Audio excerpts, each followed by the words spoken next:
I have experience as a classroom teacher. I also have experience with special education as the parent of 2 kids, as well as an education advocate working alongside students with disabilities and their families in the school system. Before we kind of dig in here, I want to just do a quick reminder. I think it sounds like what works best for the flow of either comments or questions is for you to please put any comments as the discussion and the presentation is ongoing in the chat box, so in the chat to the side. But if you have a specific question that you would like to have asked at some point, please post that in the Q&A box, which is down at kind of the middle part of the screen. And I think that kind of helps keep things a little bit more organized.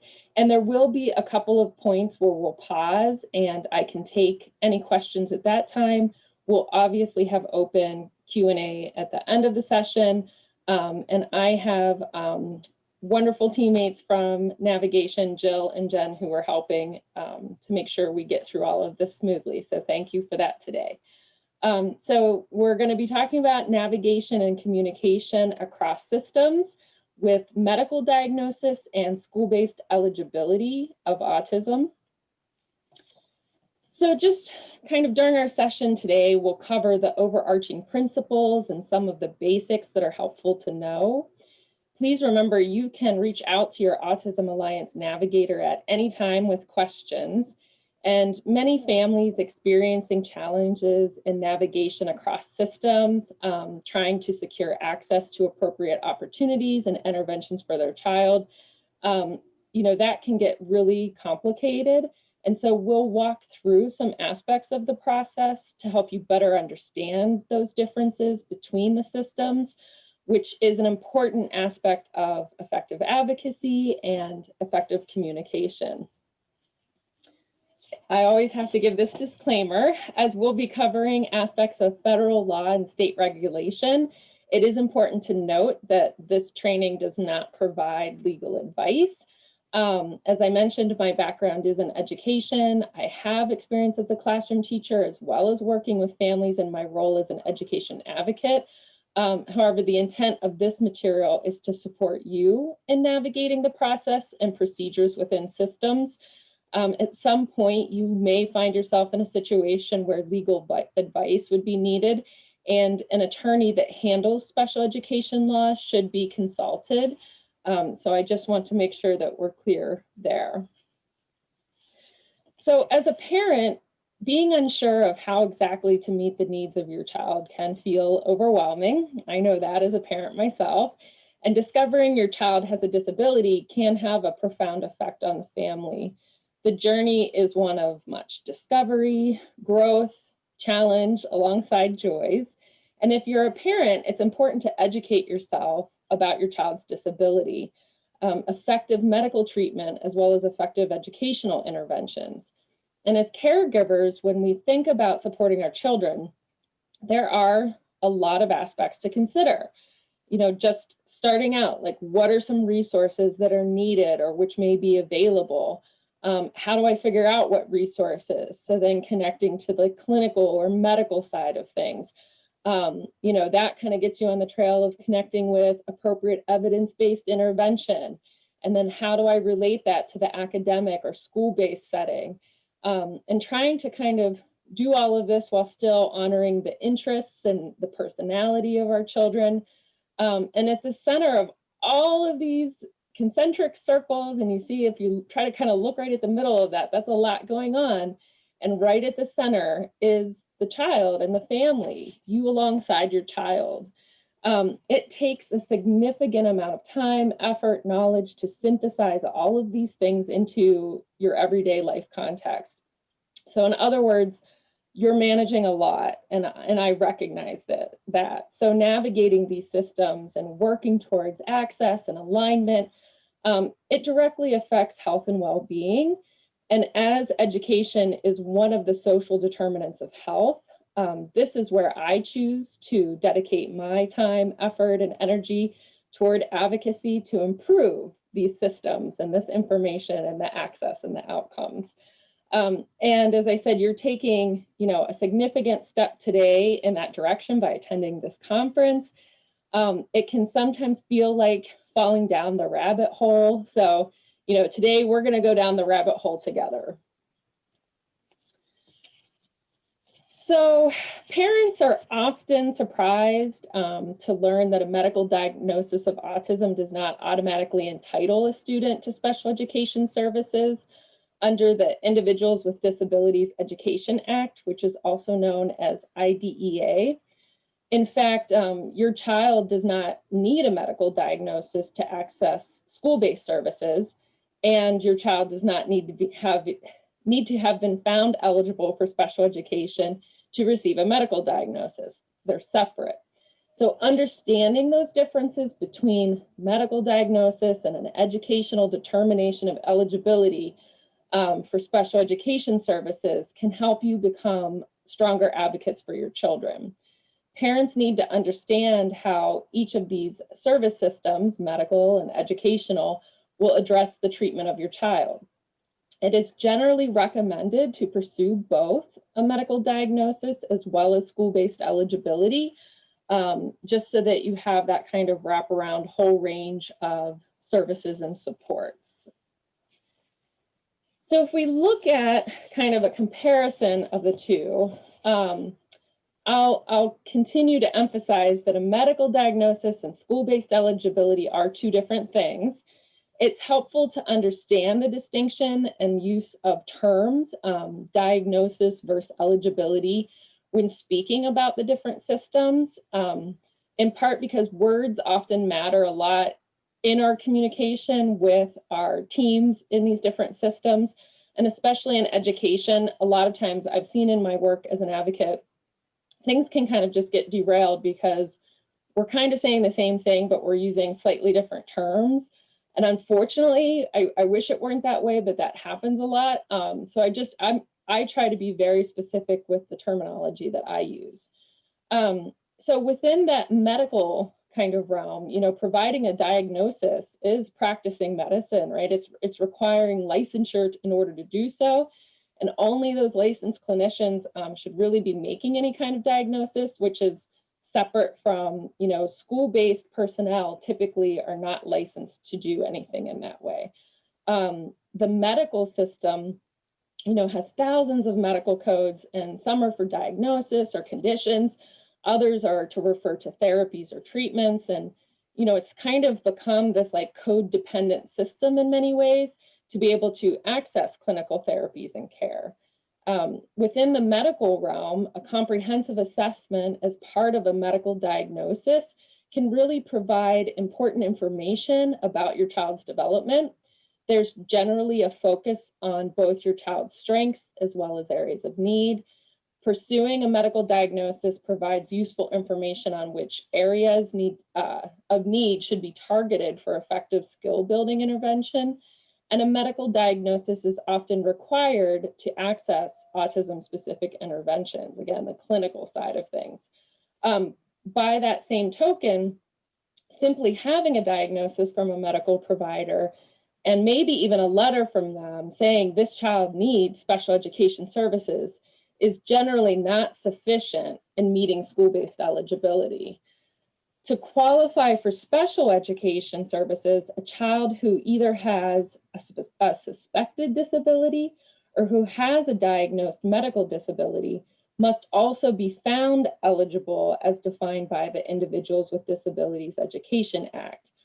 And similarly, it's worthwhile to pursue educational eligibility for special education, as that is where a school-age child spends significant portion of their days during the week.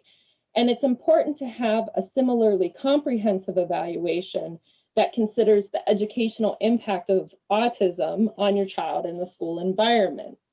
And so before we kind of move on to the next step here, I just want to kind of point out again that if we're looking at the medical diagnosis, there's really the two main areas that are considered. And they're outlined based on the Diagnostic Statistical Manual, the 5th edition, so the DSM-5 you've probably heard of.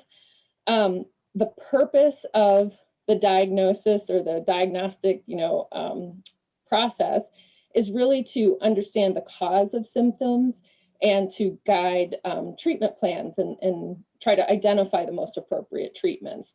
And within that assessment, clinicians should absolutely consider how the diagnostic process could be helpful for education, and even make educational recommendations in their findings and report. It just does not guarantee anything in education. Whereas if you look at that educational eligibility, you can see that there's a triad of characteristics that are considered. The eligibility criteria is outlined by IDEA, that federal law, as well as statewide regulations, which in Michigan are called MARS, the Michigan Administrative Rules for Special Education. And the purpose then is really to determine if a child is eligible for special education due to an adverse impact of a suspected disability.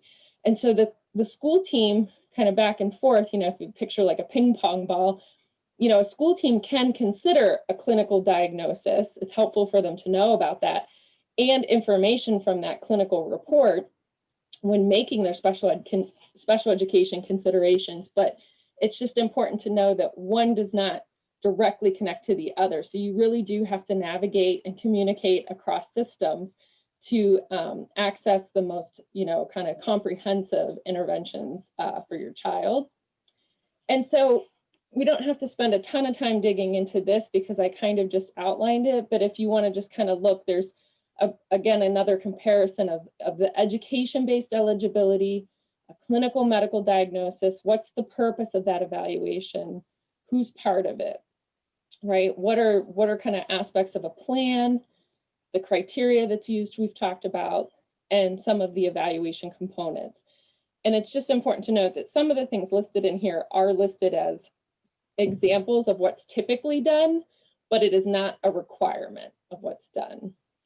And this information comes from both a really helpful guide that's from the Michigan Autism Council called Education-Based Evaluations for ASD. And then this chart is available from the Statewide Autism Resources and Training Center, also known as START. So I'm going to take a pause there just because we already kind of dove in. And as we're going down that rabbit hole, you might already be feeling like this. So I just want to pause and ask, are there any questions that we have so far in the Q&A box? Yeah, so Heather, we do have one. Just someone wanted to clarify that if their child does not have an educational certification or eligibility, they would not have admission or access into a special needs classroom or support services. No, it has to be a separate process. So I think that question, more information to that question should be will be discussed in these next several slides. So we can circle back to that, but it's two separate processes, and an evaluation for education services does have to be conducted by a school team, and the parent's a member of that team then. But that determination process has to be done, and I'll outline what the steps of that process is. Yeah, great question. It's confusing. That's why I said it's like we're falling down the rabbit hole. So we'll keep, and if at any point a question doesn't seem like it's answered, come back around and say that didn't quite answer it, and we'll keep working on it because this is complex stuff. Yeah, so, and I also just want to let everybody know too that I know, as Heather's saying, and as this slide so nicely depicts, it can be really, really confusing, and oftentimes I know a lot of you are going to have very, very specific questions related to your own child and your own circumstances and situation that we may not be able to answer in this forum, but we can absolutely have you make sure we'll give you information to reach out to a navigator, and they can work with Heather to specifically address some of your questions and concerns. So if you don't get them answered, I would definitely encourage you to reach out to a navigator, and they can work with Heather to get some of those questions answered for you. Absolutely, yes. And the information to connect with navigation, I have at the end of this too. So we'll mention it throughout and then end with it as well. So that's perfect. Okay, perfect. Okay, I think we're all set, Heather. Okay. So at the Autism Alliance, we receive thousands of inquiries each year from across the state, and many are questions about understanding exactly, how and whether, a medical diagnosis translates to school-based services in some way. And I would say in general that the more common challenge area does seem to be in pursuing the education-based eligibility and that evaluation process than for special education than it does seem to be for medical. And as Jill just pointed out, and our navigators are so knowledgeable, and definitely with that medical kind of system side of things, if you've got questions specific to your child and your situation, they are the perfect people to go to. And we all work together as a team to try to figure out the best path and resources for families.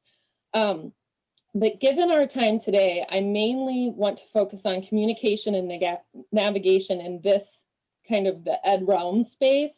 And we'll have time, like we said at the end, for open Q&A as well. So we can kind of touch upon aspects that maybe weren't covered and you still have questions about. But it's important to know how to present your child's needs to the school staff so that they are provided the most appropriate resources, your child is, right? And so understanding some of these key aspects that we'll walk through together are really critical to the process and to your effective advocacy. So let's kind of take a little step back, and I've already mentioned IDEA, and we've already said, and I'll probably say it a few more times, that the special education system is quite complex. So I like to always kind of start at the foundation, and the foundation of special education in our nation is the Individuals with Disabilities Act, which was enacted in 1975. And this is something that I always come back to, which is part of the findings and purpose of IDEA. And if you look at what this says, the findings and the purpose are to ensure children with disabilities have available to them a free and appropriate public education, or otherwise known as FAPE, designed to meet their unique needs and prepare them for, and here's the three key things: further education, employment, and independent living.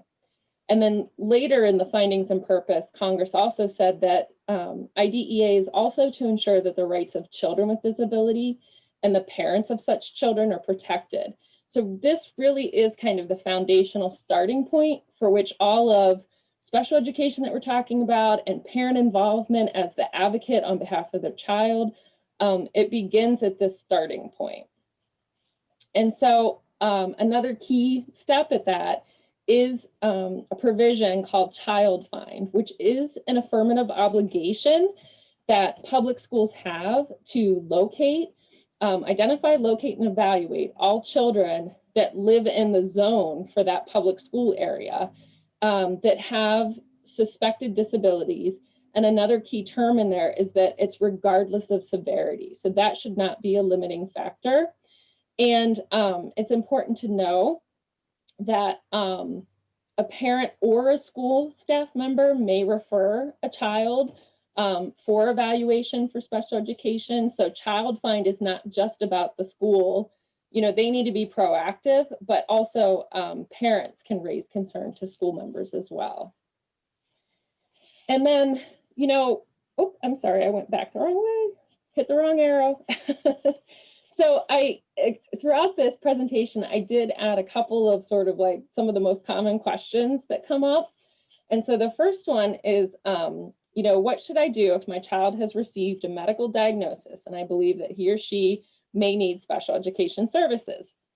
And so this is one of the most common scenarios, like I mentioned, that we see is that, especially because of the greater awareness and outreach efforts and understanding of autism and work that like the Autism Alliance has done, we see that more kids are being kind of flagged maybe by their pediatrician or referred and evaluated through the clinical medical kind of system. And then it's like, what do we do about school, right? So if you have that medical diagnosis, it's a good idea generally to share it with the school team. But it's important to know that as a parent, you can decide what you share, what information you share about your child with the school team. So that's why I say generally it's a good idea. If pretty much within that diagnostic report, you're like, yes, I agree, this is what I'm seeing. They have the diagnosis, there's some recommendations, and you don't even have to agree with everything, but if overall that report, you're like, I want my child's school team to know this information, then it is up to you to share it with them. But that is helpful then with kind of getting this process going. And so again, even as I mentioned though, even though it doesn't automatically qualify a child for special education, that's part of sharing the information and the communication that's helpful to kind of, just make sure the process runs smoothly. Sorry, my phone just rang. So, because you can allow the school team then to consider, the information shared in that report, and you can actually specifically request that they consider it as part of their evaluation process. So a few of these slides will list specific citations from IDEA. And I give that to you not because that's not something that I generally use in advocacy, directly with a school team. Like, it's not that helpful to kind of cite law at school teams. But what is helpful is knowing, again, the foundation and the basis, like where are these steps and parts of the process and procedures, where is this coming from? And then often you can find key language, key terms that you can use in like your written requests for things. And that also kind of helps trigger different steps or action in the process. So this one I wanted to point out is that for evaluation, a child must be assessed in all areas related to suspected disability. So that's where, sharing information from an outside diagnosis can be helpful, but it also shouldn't be limiting. So the school team should take that into consideration, but they themselves should still conduct a comprehensive, educationally based evaluation. And just know that, and we'll circle back to this a couple more times, but parental consent is always required for any evaluation in the school setting. And so then you're going to hear me repeat a few things today, just because they're important steps. And so this is probably one of the major advocacy tips, is to make every request in writing. And so an email counts, but, and I literally just sent one this morning for my 6-year-old to my child's school team. We had a recent evaluation done, and I want to call another IEP meeting, and I want them to consider the results of that evaluation. And so I put in my email, please consider this my written request for an IEP meeting. And this really kind of goes back to, in special education, there's a lot of documentation, there's a lot of record keeping, and that goes for the medical side too, right? Like you get a lot of stuff, a lot of information. So, there's lots of tips out there about keeping a binder or whatever system works, of folders, but you really want to keep track of, like, phone conversations. You want to jot that down so that there's a trail of, what was discussed and when and with whom. But I always say that with school matters, I am firm that, like, email is so much better than phone. So try to use email as much as possible and make every request in writing. So here's just a quick example of, and this one's kind of like a little more formal than yours would even need to be. But, if you're looking to have a special education evaluation for your child, you basically just want to send a letter to the written request to the principal of your child's school building. And then you can also include whoever their main teacher is. So for elementary, their classroom teacher. If it's middle school level, whoever's kind of like their primary teacher and point of contact that would be for you. And you don't have to include the teacher. It's important to include the building administrator though. And by including the teacher, it's kind of a nice to have, right? Because they get a heads up. And you may even want to like kind of give them a little extra heads up, because sometimes if that comes out of nowhere for a teacher, they think like, oh, why'd they skip over me and go to the principal? Well, it's because really you kind of have to trigger the system appropriately. You can't really rely on like almost like telephone game, you know, getting it to work up the system. We've seen that fail so many times. It's like go directly to the point at which it triggers the process. So you may want to mention to your teacher like, hey, we got this outside evaluation. I'm going to request, you know, a school-based evaluation. I'm going to send an email to the principal. I'll copy you on it. You know, like no big deal, right? So this is kind of an example though where within that request, you know, you give a little bit of like obviously the identifying information, and then you kind of mention that you've got some concerns and that basically you're requesting a comprehensive psychoeducational evaluation. You know, this is what's required by federal law, is that the school-based evaluation be comprehensive. Again, it should consider all areas of potential disability and impact. You want that comprehensive information because you want to be able to kind of make that you want the team to be able to make that determination of a differential eligibility, like it could be this, it could be that. Do we have enough information to know? Because ultimately, if your child is found eligible for special education, you'll develop an individualized education program or an IEP, that plan, that document, and that you need all the data, right? You need that good, strong evaluation data to as a starting point for developing that education program. So then I just want to share that some tips, again, around advocacy is it's helpful to know there are a number of guidance documents out there from the state level and federal. And so our Michigan Department of Education, MDE, issues guidance documents, and periodically, this one actually had been a long-standing guidance document on the timeline for initial evaluations, and the Department of Ed just updated it in January of this year. So you'll see that date at the top. I had gone through that when the update came out, and there weren't really significant changes to it. So overall, it pretty much stayed how the prior document was. There were a couple minor changes. But again, remember, an evaluation in school cannot be done without parent consent. So if you make that written request, right, that we just talked about, the school has 10 school days to respond in some manner. What sometimes happens is they'll send an email back, or maybe they'll even send a letter by US postal mail. Often what would happen in kind of more pre-COVID days when we were in person, right, is maybe the principal would stop a parent like at pickup at the end of the day and be like, hey, I got your email, you know, can we talk about it? And they'll kind of do it a little more informally, but in some way, once you make that request, the school should respond within 10 school days, right? So you kind of want to be looking for like, what is that response? How are they responding to my request? And then once parental consent is given for the evaluation, the school has 30 school days to complete that evaluation. And that's one of the shorter, quicker timelines for Michigan compared to other states nationally.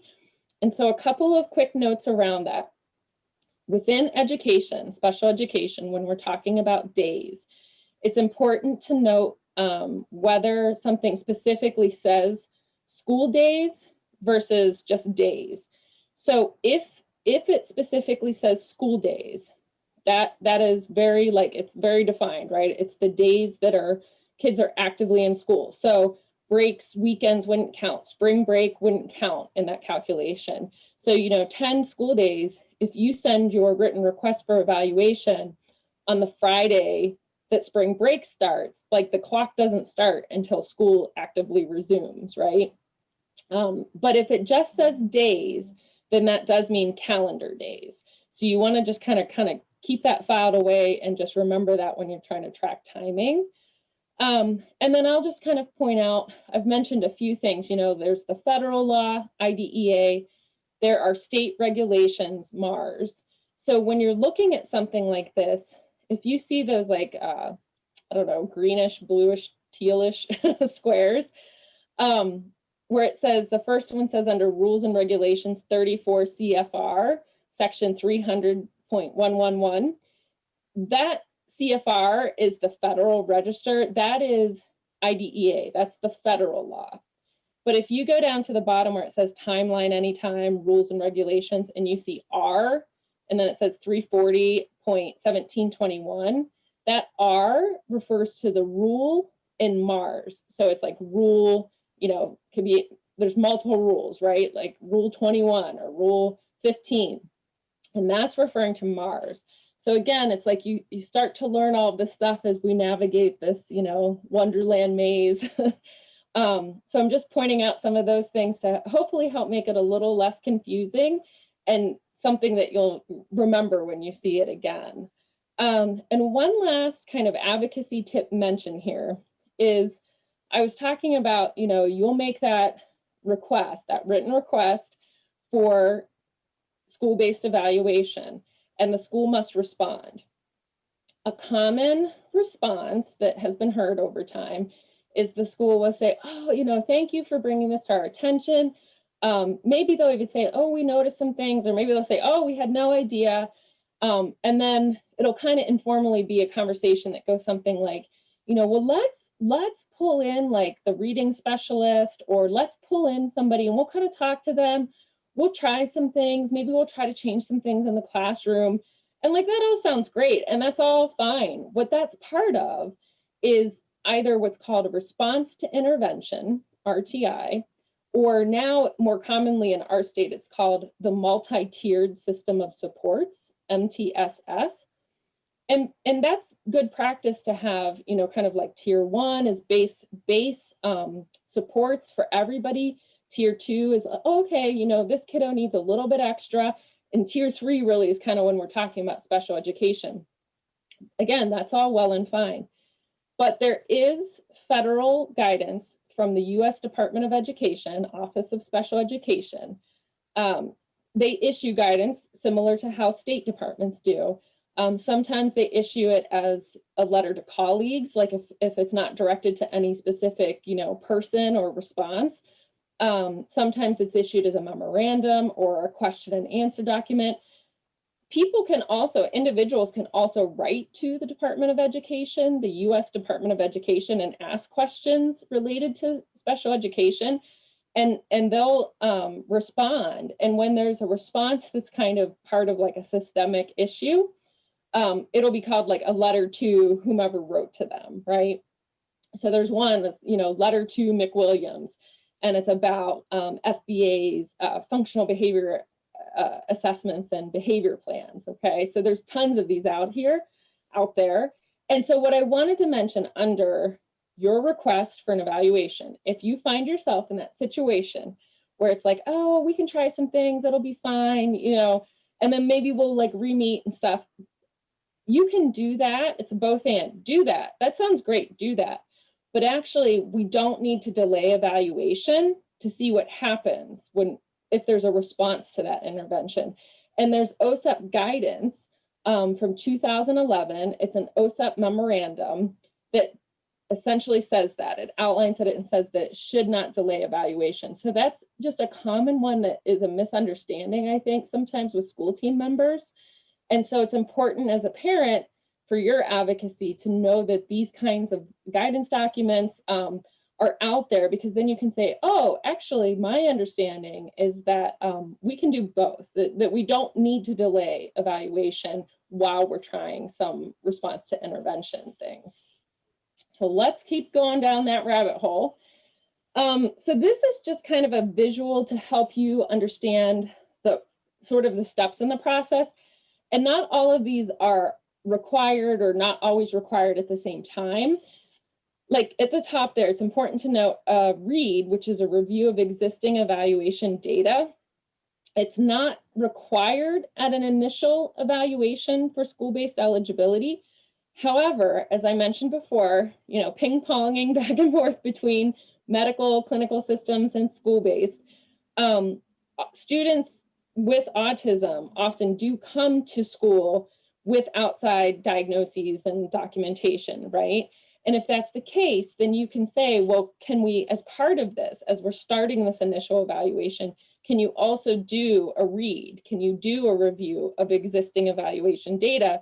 Because here it is, I've given it to you in a written format and made that request, right? So, you know, if something is brought forward by a parent to a school team and they request it to be considered, it must be considered. Does that mean that the school team has to follow everything in it or agree with everything in it? No, but there is a requirement in IDEA that it must be considered.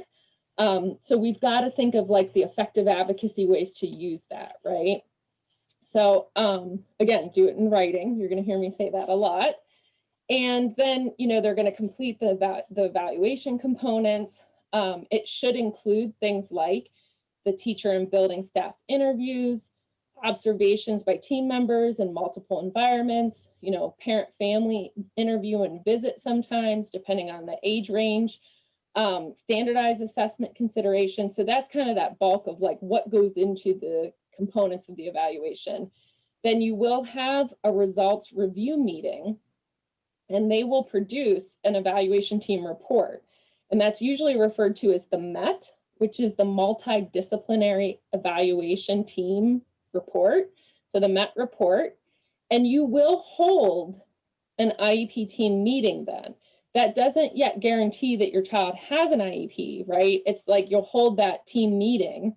You'll go through the MET, the Multidisciplinary Evaluation Team report. And usually they'll give some indication in there, whether or not they'll say it certainly, you know, we find them eligible, we don't, because you're supposed to discuss that at the meeting. A parent is part of the team that determines eligibility. And then once that eligibility, yay or nay, is determined, then if yes, you'll develop the IEP. If no, it's usually still written up kind of in a similar format. And we'll talk a little bit more about what to do when you're in that situation. So let's kind of go into, I want you to be aware of the specific components of the education-based evaluations, because again, from that earlier visual, you know, there are differences between medical diagnosis, that evaluation, and a school-based one, right? And so, and it can be both, right? Like a child can have both of those things. And it's a specific process they go through. So now, if we were in person, I could do a pop quiz and I'd say, what does that R mean that you see there? So this means that Rule 340-1715, that's abbreviated to, it's known as Rule 15 is autism in our Michigan administrative rules, okay? So our MARS. And so the MARS lays out the criteria for a student to be found eligible for special education. And over the next few slides, I've kind of broken this up. I think there's 5 total components. So you see Rule 15, the first component, and the second component, and we'll walk through these just to better understand them. So remember that triad of characteristics, we're looking at academic, behavior, and social impact. And as part of that, we are, no matter what age the child is when we are starting this evaluation for school, we are looking, if they're older than 3, we're looking for, you know, did indications of autism manifest or show before 36 months or 3 years old, right? And that doesn't mean that a child who manifests, you know, criteria or the characteristics after 3 can't be found eligible, but it's kind of part of that analysis, right? But the word that I highlighted there that I'll use again and again, and it's another key term, is qualitative impairment in those triad areas is mentioned over and over and over again. So qualitative holds kind of a specific weight to it when teams are making this kind of a determination. So then I broke apart that first part, and this kind of shows more like what makes up the academic part of the characteristics. So can they meaningfully participate and progress in the general education curriculum? You know, is there an impaired quality of participation? Is there an adverse academic impact? But it's not just academics, it's also behavior, right? Is there disruptive behavior? Do we see aggression, lack of appropriate engagement? Is the student leaving the classroom or even the school building and eloping? Are there significant tantrums? So that's taken into consideration, as well as the social domain. You know, can the child develop and maintain friendships, relationships? Do they have a response to social situations that, you know, just kind of helps with that facilitation, or do they really struggle in that area? So that just gives a little bit more kind of breakdown of those areas. And then this is a helpful, so do you notice the qualitative? So this gives a helpful breakdown of the criteria that, again, is listed out in MARS, that Rule 15. But if you look here, it says determination for eligibility shall include all of the following. And then within each of those columns, you can see with the heading, you know, so we're looking again, if we look in the social domain, there are some examples listed. There's 4 examples listed. And the criteria says it has to include at least 2 of those following areas, right? And then if we look at that middle one, the domain of communication, qualitative impairment, and it must include at least 1 of the following 4 example areas. And then under behavior, so this is the triad, right? Social, communication, behavior. They're looking for restricted, repetitive, stereotype behaviors. They give 4 kind of areas, examples again, and that must include at least 1 of those following areas. So going into a school-based evaluation, something a parent can do would be to take this information, the criteria from MARS, and you could look over these and almost like yourself, you know, kind of say, do I see this? Like, yes, no, check, not. You know, do I have examples that I can speak to about this? When have I observed this? When have others observed this? And it's just helpful, again, in your advocacy to kind of be able to speak to that, right? So then we're still going here with the criteria. So we talked about criteria 1, criteria 2. So then 3 is that this is where sensory impact comes in. So it does include a consideration of is there an inconsistent response to sensory stimuli? And then the 4th one is about, you know, concurring conditions. So you want to exclude that, you know, what you're considering this under most closely fits to autism and is not related to something else, which may also be an eligibility category like emotional impairment. So you're kind of doing like a differential eligibility sort of analysis. And then the 5th one is an important one as well, because this aspect of the rule outlines required members of the school-based multidisciplinary evaluation team. So at minimum, so it must include a school psychologist or a psychiatrist, which, I mean, in schools, it's usually a school psychologist, a speech language pathologist, and a school social worker. Those 3 professionals in the school-based setting are required. Generally, there's more people on that team, right? There's the classroom teacher, the principal typically is involved, the parent is a member of that team as well. But at minimum, those 3 professional areas must be part of this comprehensive evaluation when we're looking at autism. So then I just want to talk a little bit about educational impact. And we'll talk more about this when we get like further into like eligibility here in a few slides. But what we usually talk about with eligibility is, okay, so we do this comprehensive evaluation, we gather all of this data, and then we're going to talk about the couple of questions you have to ask to find a student eligible for special education. So educational impact is terminology that's used a lot, and it's actually not clearly defined in IDEA. They don't give like, here is the definition of educational impact. But what we do know, and again, it's through OSEP guidance from the US Department of Ed and through some court cases previously, is that it's not appropriate to say that only academic adverse impact counts for eligibility. So it has to be, we have to consider more than that, right? And think about it, it's a triad of characteristics. So there is, you know, an academic or a language component sometimes, there's behavior, there's social, functional, you know, executive functioning, there's just daily living, skills of daily living. So there's a lot more to consider around that.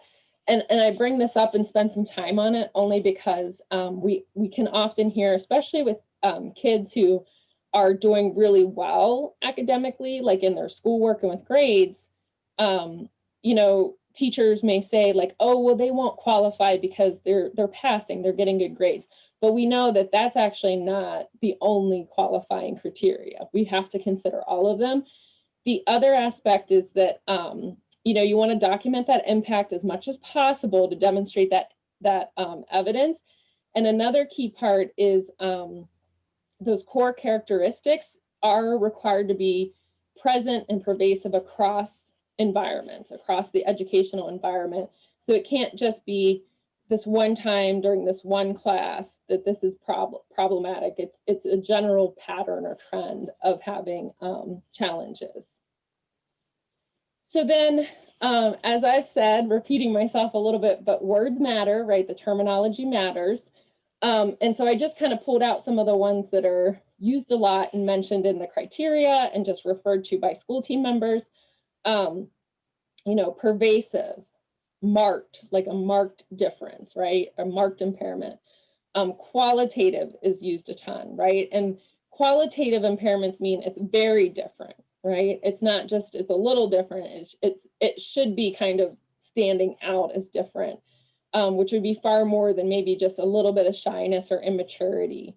An adverse impact we just talked about, you know, and that can be across multiple domains, right? Not just in academics. These things should occur again across environments, right? So when you're going through that evaluation process, what this is an example of is something that some schools use. It's called like a diagnostic assurance checklist or statement.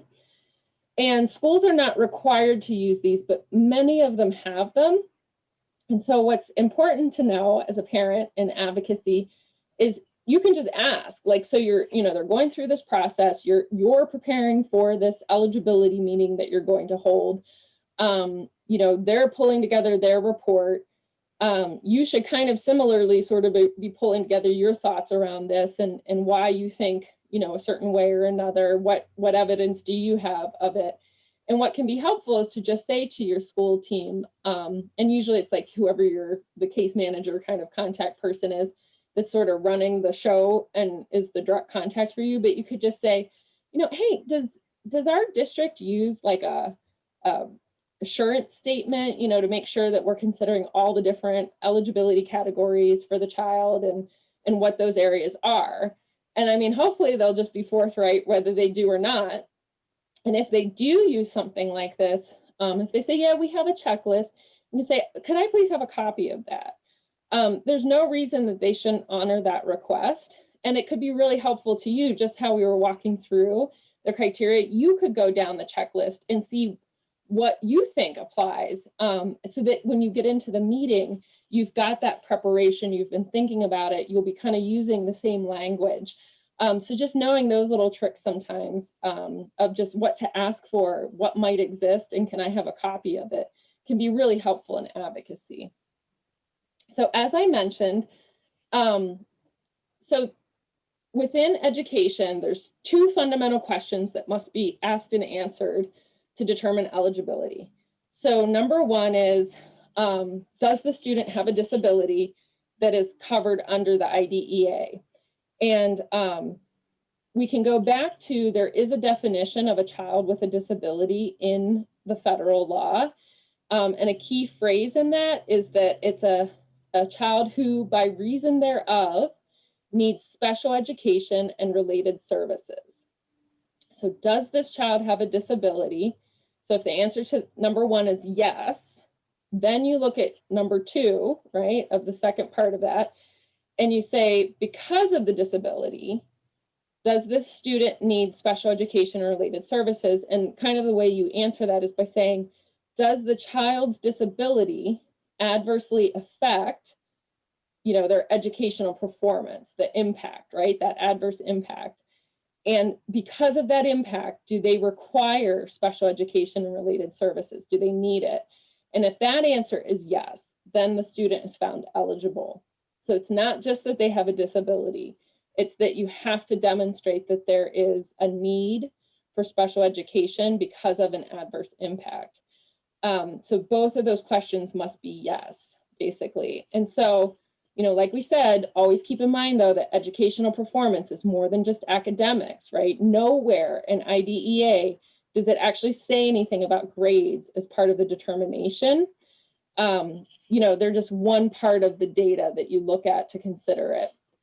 And I mean, if you think about it, think about if schools used grades for eligibility, schools could actually end up avoiding providing any services simply by just giving everybody passing grades. So it's just one of those things that, like, if that's the reason they give and they don't have other reasons for saying no, it sort of doesn't pass the logic test, right?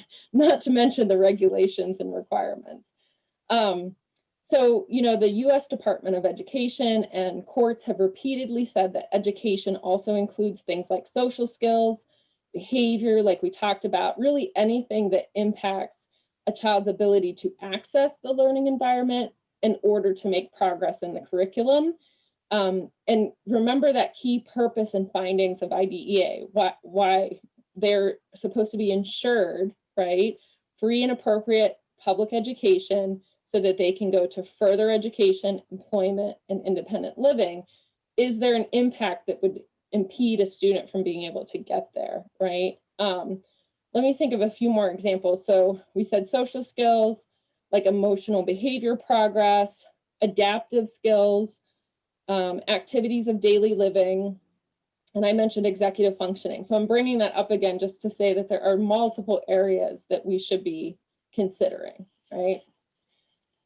So then when we look at, I keep talking about eligibility and eligibility categories. So IDEA outlines some, but then it's up to each individual state to kind of, through their administrative rules, set forth, what are their eligibility categories and what is the criteria. So we just walked through the MARS criteria for autism.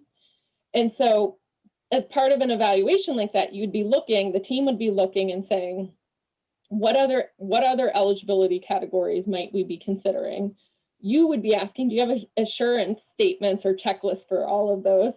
And if so, can I have a copy? But then what I wanted to show you is that, so in Michigan, we've got 13 categories. They're all listed here. And I've highlighted a few to kind of show you that sometimes a child can actually be eligible for more than one criteria. And we see this, the three that I highlighted are kind of the more common ones sometimes for a student on the spectrum, especially if they're being evaluated when they're fairly young, and maybe it's primarily that speech language delay that is the reason, we're kind of going down this path, right? And so they may be first found as a young child eligible under speech language impairment.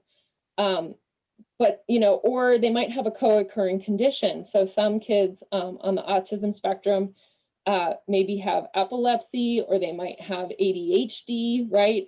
And ADHD is commonly categorized, it is categorized under other health impairment. So I just kind of point this out to sort of show you the array of categories that are out there for consideration under criteria, and how a student can potentially qualify under more than one criteria. And so, ultimately though, IDEA doesn't concern itself in terms of the free appropriate public education with the label. It's kind of just the process you have to get to that individualized program. Because the school's evaluation is expected to be comprehensive, again, in all areas of suspected disability, it should allow for the IEP team to develop a program that is designed to meet every child's unique needs. Again, it's called individualized, right? So each child must be viewed individually. And the federal rules make it clear that the IEP team is to focus on the child's needs, not just what eligibility category they've been found under, right? And so an eligibility category in and of itself should not dictate services or the placement for the child. Those services are determined, it's based on the child's needs, right? So again, we've covered a lot of ground. So I imagine there might be a few more questions. We're zeroing in on the home stretch now. So Jill, are there any questions in the Q&A box? And I'm going to get a water drink while we're doing that. Water break. Yeah, so we had a couple more come in. So one that came in is, what can you do if you want to change districts and your home district won't release the funds? So that actually is a very complex problem that I'm not even kidding, that the Autism Alliance, myself and one of our board members, former Lieutenant Governor Brian Cowley, provided testimony yesterday for the Michigan House Subcommittee on School Aid. And this specific question came up. And what I can tell you is that it doesn't occur often because of structural, like systemic barriers to making that happen. So Jill, honestly, I would say that it's not that we can't help a family explore that, but I would tell that parent to reach out to a navigator, because this is, I don't know how many times I've used the word complex with special education, but I feel like you can't say it enough. That's a very complex area that we don't often see success on, but that doesn't mean we can't help them work on it. But it's not something I'm going to be able to like give you the like aha trick right now. There's not an aha trick. It's a problematic systemic problem with special education. So I appreciate that question, because others may not be aware of that or may have that same question. But I would say contact a navigator, please. Okay, thanks so much. And then we have another one that came in. If your child's school does not have an ASD person to assist with services for your child, what are the options? So this is sometimes why schools might, when I was talking about how there's other eligibility categories, and some parents will say, you know, my kid has a diagnosis of autism, a medical diagnosis, and the school wants to find them eligible under another category, right? And it's confusing sometimes. I would say that's another one where it's like you kind of, there's an onion with layers, and as you peel back some of the layers, it sort of depends on what we find. So if this is a student who potentially, because of the impact of their disability, may end up in a more restricted placement for education, so like a self-contained classroom setting, then sometimes the eligibility can trigger like requirements for how many kids, the ratio of students to teachers, and a certified teacher in a classroom. So sometimes we'll see things like that start to happen, and it kind of starts to get into like a dispute area with the school, because we're like, why is this happening? It doesn't make sense. And so I'm not sure if that's what that question is asking, about specifically having like an autism certified teacher for that kind of placement. But for the vast majority of students found eligible in special education under the autism eligibility category, you don't necessarily require somebody specific with autism. Now, we would love to have that, right? And some districts have like autism coordinators or consultants, but within the structure of a typical IEP team, if the student is you know, involved in general education classroom placements, maybe some pull out, that might be with like a resource room teacher, or we might see them with a teacher consultant, is another kind of level of personnel that we might see. So that one's kind of another, it depends on the individual child's circumstances. So I would highly recommend that that parent reach out to Navigator as well, because if we're kind of talking about one of those tricky situations, then that's something we can help them peel those layers of that onion. All right, let's keep going down. We got a little bit more of the rabbit hole, but we're in the home stretch, I promise.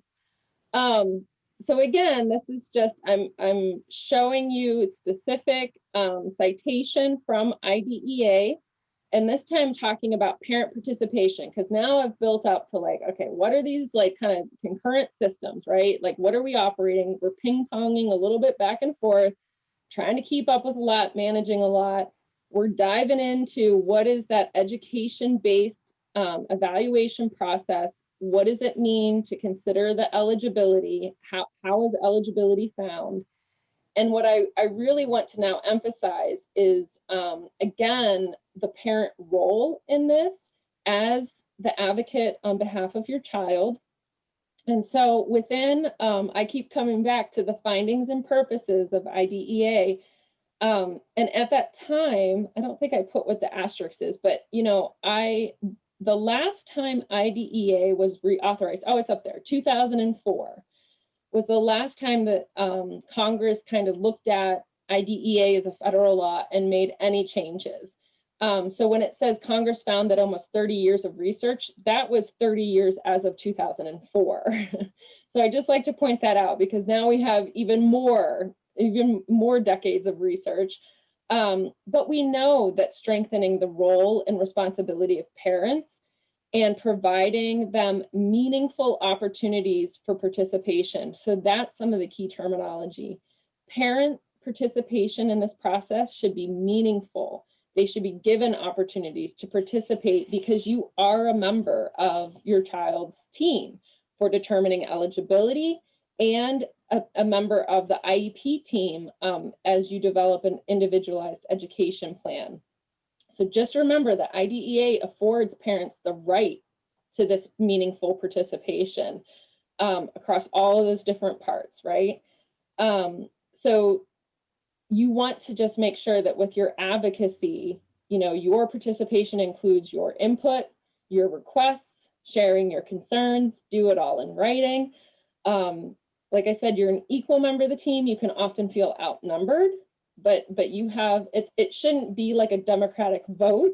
This should be a collaborative process so that it's not just a parents outvoted every time on decisions.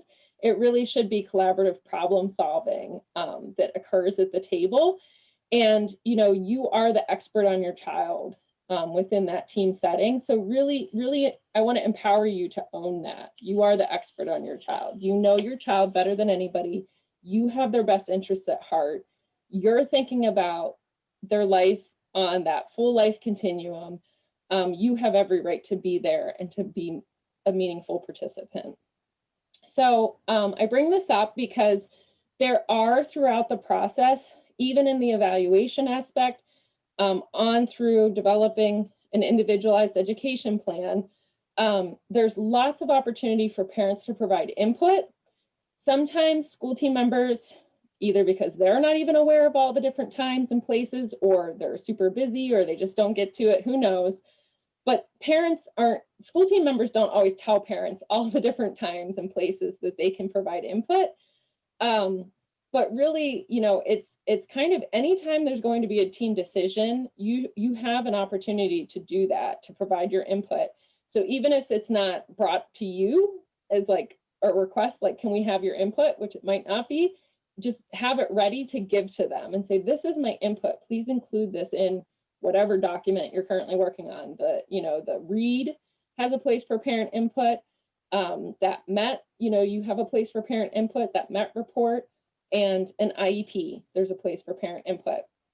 And I just kind of listed some of my reasons, like, to sell you on doing this in writing. It's really your chance to kind of, again, like, own that space, own, your knowledge about your child, bring in what, outside data that you want considered, things that were discussed. Sometimes school team members will tell you, like, will share information with you, and you think it's really important, and like, oh, this really like kind of highlights the struggle my child's having. And then you might see a later report or a draft IEP, and like none of that's in there. So you can include, oh, well, when I talked to, my son's teacher on back in May, right, and we talked about his struggles with this, and you can include that. If it doesn't have to always come from them. Input is also a chance to develop some self-advocacy skills with your child. So you can ask your child and communicating in whatever ways that they may be able to get some of that input. What do they like? What helps them? What don't they like? What would they change if they could? You can keep it just kind of general and open, but include that to kind of help work in the voice of your child, and building sort of them being involved in the process is a really great skill development. And if I haven't said it enough, it's a good way to document, document, document. So another common question, and we kind of talked about it a little bit, but just what if we go through all of this and my child is not found eligible for special education? So first of all, whether you're being told yes or no to eligibility under IDEA, the school team, again, remember, is not providing any kind of diagnosis. If you've heard no from your school team, they're not necessarily refusing to acknowledge that your child is a child with a disability or that they have a medical diagnosis. And also remember that no in special education doesn't necessarily mean no forever.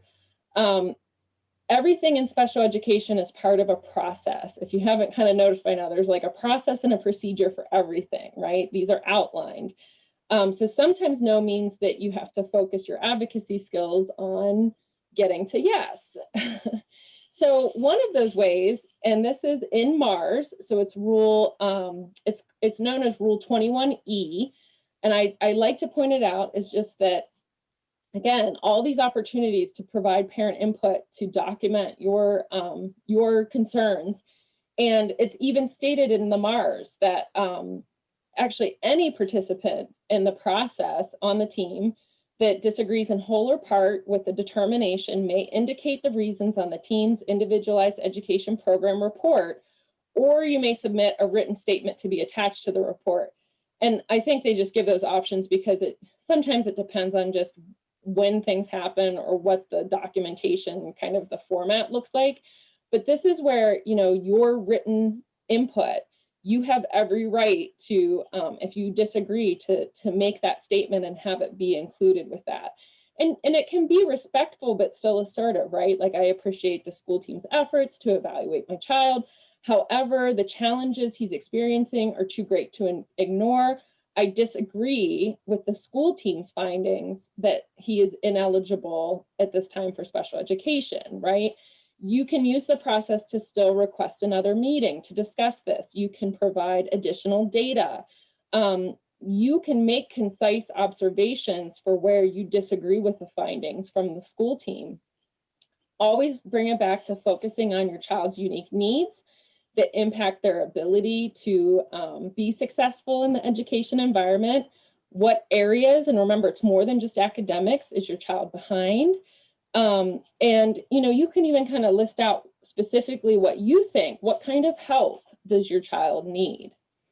So then I just want to kind of show you some things here of where you find this information. So all of the rights for parents in this process are laid out in what's called the procedural safeguards as part of IDEA. And this really is the cornerstone of the parent rights in special education. And you can use procedural safeguards as a tool to get better outcomes for your child. The procedural safeguards don't spell out what's supposed to be in an IEP, but they actually spell out the process and kind of the ground rules for how things are supposed to happen with the school district. And at least one time a year, you're supposed to be offered these. When in person, a lot of schools, it's kind of weird because of my background, but they have these little booklets that they'll kind of say in the meeting, and they won't tell you anything more than just like, we're supposed to offer you this. It's kind of, it's light reading, ha, ha, ha. And a lot of parents don't realize, but it's like, that's literally all of your rights. And so what I've seen more and more, though, is especially because of COVID and remote, but just also it's a thick document. They often will just attach it with like a URL link. But you can go online and get it yourself from the MDE. If you don't have a copy of your procedural safeguards, it is a dense read. But I would get a copy and, find some time here and there to sit down with like a highlighter and some Post-it notes and maybe a cup of tea and work through that and read over it, because you're going to see a lot of what I've been talking about, but you're going to kind of say like, oh, this is why, this is how I can do it. This is, you know, these are part of like how I can problem solve in the process. So then I'm going to get into prior written notice, which is another part of the procedural safeguards. It's another area that can sometimes be kind of hard to grasp if you've sort of not practiced the steps in it before. But really, prior is a little bit of a misnomer in this. It's really about the written notice that the school is required to give you as the parent. Prior comes out because they're supposed to give you written notice for any matters relating to identification, evaluation, placement, or the provision of FAPE. So that's kind of all of the things in special education. And that prior part often comes because I'll show you here that it starts whenever it's like the notification of a meeting, right? Like we're going to meet to either discuss the evaluation or, you know, discuss having an evaluation, discuss the evaluation, or to meet and discuss the provision of FAPE through the IEP. So Parent Center Hub is a resource that gives more information about, you know, finding mutually agreeable times for scheduling, but that's often the prior part of it, is like you get this meeting notice or an invitation before the meeting happens, right? But it shouldn't end there, and it often does because people aren't aware of this. But again, there's ways to kind of trigger the school to be required to give notice. Part of that is always putting requests in writing. At the IEP, you want to make sure that your parent requests are kind of clear. Like I use language like, well, it is our request that whatever the request is, right? You want to make sure that your requests are discussed. And then there's 5 aspects of prior written notice, like a requirement that the school is supposed to address. And for anything that wasn't agreed upon or, you know, is tabled for later determination, should receive written notice. And so here's kind of the 5 requirements, right? Like what did you talk about? Why is the school proposing to do it or not agreeing to do it?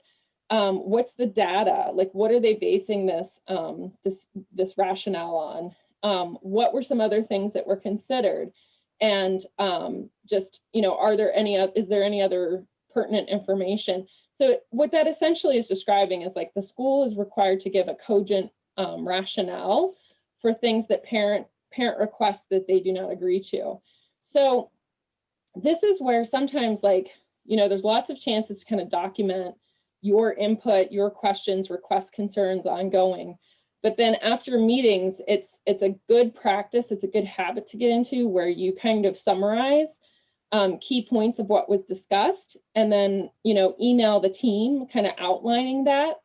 I also, this little template here, I mean, you don't need, like, you just need a piece of paper in the meeting, and you can kind of just keep a running tally of what did you request as the parent, like what was discussed, right? Did they agree? Did the school team agree or not? Why not? And you can kind of keep track. And then at the end of the meeting, you can say, okay, you know, thanks. I'm glad we agreed on these items. Oh, but you know what? I requested this, this, and this. You said no. Can you please address that in written notice? And that gets documented. It should get documented in the IEP. And so, you know, in real estate, they say a real estate mantra. What is it? It's location, location, location. And so what am I going to say in special education? Our mantra, if I could make t-shirts, they would say documentation, documentation, documentation. And there's a well-known special education attorney. He's nationally known. His name is Pete Wright. And there are great resources online under Wright's Law, and that's WRIGHT, Wright's Law, Pete Wright. And he's known to say, if it isn't written down, it didn't happen. And that's within the school system, like conversations, phone calls. We really don't have record of that. So that's why anybody who's an education advocate is always saying documentation, documentation, documentation. So then this is another procedural safeguard for back at that question of what do I do if the school team has evaluated my child and they say no to eligibility and I don't agree with that, you can pursue what is called an independent education evaluation. And so this is another kind of, it's sort of a complex process. So, you know, that could be its own entire presentation topic, but the idea of it is basically, you know, parents are experts on our children, but we're not expected to be experts in educating children with disabilities. And so, you know, frankly, there's actually no guarantee that school personnel are experts in the needs of children with complex neurologically based disabilities like autism. And a common example that highlights this is a misunderstanding by some educators sometimes that think challenging behavior, or like behavior that's perceived as maladaptive, is under the child's control and is something they attribute to the child's disposition. So we can really get into some like pretty heavy dispute areas whenever there's misunderstanding like that. And the procedural safeguard that allows for an independent education evaluation is basically there to provide an opportunity for a parent to find an expert who can provide a high quality, comprehensive evaluation that can be used to support the parents' assertions of what their child needs. So utilizing this procedural safeguard, and I gave a link there to the Disability Rights Michigan has information on their website where they have an advocate's guide. And this is from that advocate's guide. There's more information there. It explains it in more detail and even gives a sample letter you can use. But, you know, it's an opportunity for a parent to find an expert, basically, who then can help you through their report, through their knowledge to advocate for your child. So when you get the results from an IEE, you can reconvene an IEP team meeting and request in writing that the team consider the findings of the independent education evaluation and reconsider their position on your child's eligibility determination. You'll also be getting just kind of, again, like an expert for your referral and documentation of that could be used if needed, if you had to kind of travel further along the dispute resolution continuum. So, you know, and remember that in order to make an eligibility determination for special education, the school team is required to do a comprehensive evaluation and assess in all areas of suspected disability.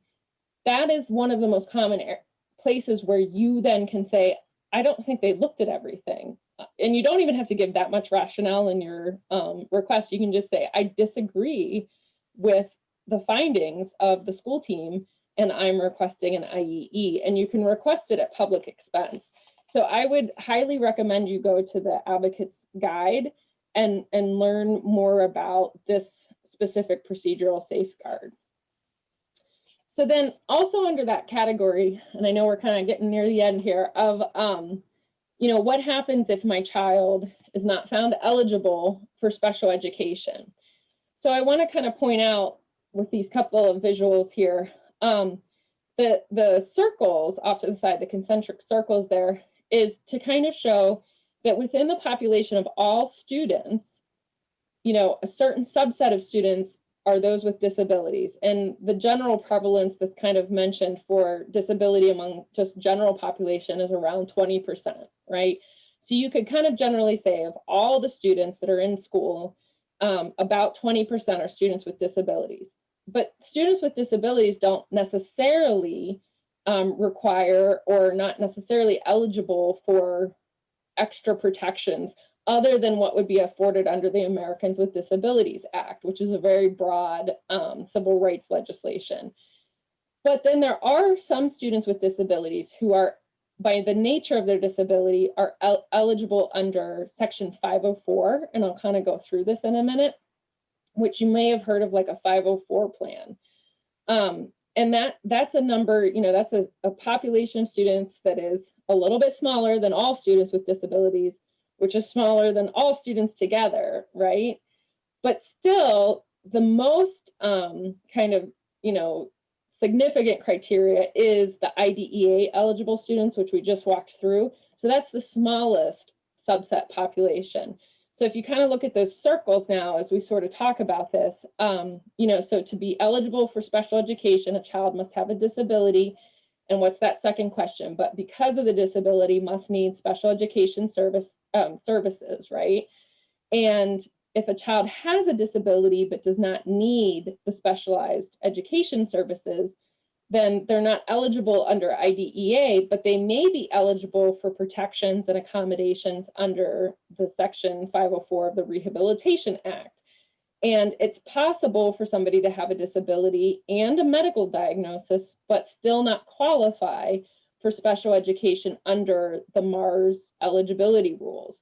So even if your child does not qualify for special education in an IEP, the school still should consider whether your child qualifies for accommodations, right? And they would fall under Section 504. So then let's look at this table a little bit, and I can just kind of, it sort of breaks it down for you, but I can give a little bit more detail too, where Section 504, again, of the Rehabilitation Act of 1973, is a piece of civil rights legislation, and that falls under just general education. It's not special education. And what you're really talking about is a different kind of a general definition of disability. It does not have as many criteria to it to be eligible for a 504 plan. The plan actually under 504 is not even required by law. Like there's not a specific team, there's not a specific plan, although most school districts do have some sort of template they use, and they call it, a 504 plan where it outlines the accommodations and needs of the student. There's no funding with it. It's actually enforced through the Federal Office of Civil Rights. And, we just were talking about the independent education evaluation as a procedural safeguard. That's not part of 504. So under IDEA, this is where we're talking about special education. IDEA is both federal and then kind of governs state laws that they have to follow as well. It's primarily education-based. Many, especially advocates, think of it as civil rights because it does deal with access, but it also provides funding. So a lot of like school-based systems kind of think of it as like an education funding kind of mandate, right? For students with disabilities who are eligible. It does require a specific team, right? We talked about that. It does require a specific plan in writing for eligible students. The primary enforcement agency of IDEA is the state department, so that Michigan Department of Education. And then as we talked about, there are some specific procedural safeguards under IDEA, like the IEE that can be requested that is not found in Section 504. So what we typically recommend then is, if you're starting the process from the beginning, is to request a full comprehensive evaluation and then back out from there and say, well, if not eligible, then we should consider a 504 plan instead of just asking for a 504 plan. You want that full comprehensive evaluation because that then triggers these protections and the procedural safeguards that you could utilize to continue that process. So then just wrapping up, we're right at the end here. These are just some general advocacy tips that I try to kind of share. Just kind of keep in mind, you're doing that by being at this conference. You're trying to be informed, you want to get prepared. You're trying to have that effective communication with your teams. Always be asking lots of questions, know your rights, and always be thinking of inclusive opportunities. And I'll send this out as part of the resources, but this is, so I mentioned Rights Law. They have a book called From Emotions to Advocacy, which is really helpful for parents. And as part of that, the URL that's cited down there, this is pulled from their From Emotions to Advocacy webpage series. And I kind of don't like the title, Mistakes People Make, but this actually is a pretty good list of just reading through from an attorney's perspective of, it's under that preparation tip of like, what are some things I could keep in mind, right? And I'll kind of finish up by just saying, you know, remember, special education is complex, but it's all part of a process. So, you know, don't be too hard on yourself. Like, we all make mistakes. Mistakes are okay. It's coming back to the process and the procedures and like what next step can I take, right? So we'll kind of wrap up there. Jill, do we have any final kind of questions in the Q&A? Yeah, so just I just wanted to make a couple points. If anybody has any other questions right now for Heather, if you want to go ahead and put them in the Q&A. And then just a couple things I wanted to bring to everybody's attention that were put in the comments. Amy Sanderson from Michigan Alliance for Families wanted to mention and remind everybody that Michigan Alliance for Families offers free one-to-one parent mentoring for families with students in special education. From birth to 26 years of age. And so you can always reach out to them in addition to Heather and our navigator team at MichiganAllianceForFamilies.org. And then also in the chat is the link to the Rights Law website as well. Thank you, whoever put that one in there. And Amy, hi, yes, and we refer families all the time to Michigan Alliance for Families. And Michigan Alliance for Families has an excellent website with pretty much everything I talked about today. They have it broken out by topic, and that's an excellent resource because it's accurate information. It's vetted. So, you know, sometimes when you're doing Google searches, it's like, who knows what you happen upon, but the Michigan Alliance for Families website has excellent information. Highly recommend that. Yes, thank you. Oh, and here's the last, some of the contact too for the navigators. Thank you for coming along this trip down the rabbit hole. Hopefully we made it through somewhat of the maze with more understanding of the process, or at least a next step direction. That's what's always be thinking, like, what's the next step I can take and who are the resources I can connect with, because it's a process and we'll just keep going. All right, that's all we have. Thanks so much, guys. Thanks, everybody.